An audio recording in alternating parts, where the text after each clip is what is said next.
প্রজাপতি ছবিতে দেব ভালো অভিনয় করলেও মিঠুন পারেননি। আমি বিশ্বাস করি না, আমি বিশ্বাস করি না।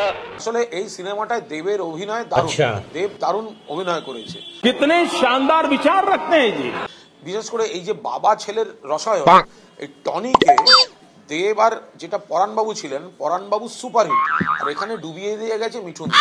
বলেন কি? মিঠুন দার অভিনয়টার জন্য ছবিটা কিন্তু একদম ঝাড় খেয়ে গেছে। ঠিক আছে, ঠিক আছে। कौन है ये लोग, कहाँ से आते हैं ये?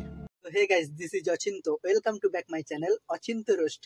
তো বন্ধুরা কি বলবো, মানে মিঠুন দার কপাল কি এতটাই খারাপ যে মানে কুণাল ঘোষের কাছে সার্টিফিকেট নিতে হবে যে তার অভিনয় কতটা ভালো কি ভালো না। না মানে মিঠুন দার এত এত ছবি আছে যে কি বলবো, মানে এত সুপারহিট, এত মানে ব্লকবাস্টার ছবি আছে যে কোনো ধারণা নেই। আর শেষ পর্যন্ত নাকি মিঠুন দাকে এই কুণালের কাছ থেকে সার্টিফিকেট নিতে হবে যে অভিনয় করতে পারছে কি পারছে না। দেশটা কোথায় যাচ্ছে ভাবো। মিঠুন দাকে 10 গোল দিয়ে দিয়েছে পরাণ বন্দ্যোপাধ্যায়। মিঠুন দাকে 10 গোল দিয়ে দিয়েছে পরাণ বন্দ্যোপাধ্যায়। বেচারা মানে এটা अबे जल्दी बोल, कल सुबह पनवेल निकलना है। সুন্দর করে ছবিটা করতে গেল, মিঠুন দার সব অভিনয় ছবিটা একটু কি বলে? মানে ওখানে যদি পরাণ বন্দ্যোপাধ্যায় আবার থাকতেন ওটা ফাটাফাটি হয়ে যেত। ফলে এটা ওই জায়গাটা একটু অসুবিধা হচ্ছে। ফলে আমার কাছে বিচার দিল।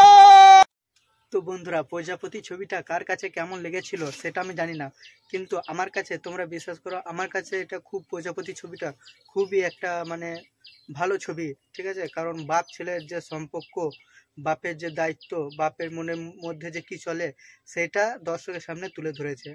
কিন্তু এরপর মানে ছবিটা ব্লকবাস্টার সুপারহিট হবে কি না সেটা সমস্ত কিছু ডিপেন্ড করে দর্শকের কাছে, তাই না?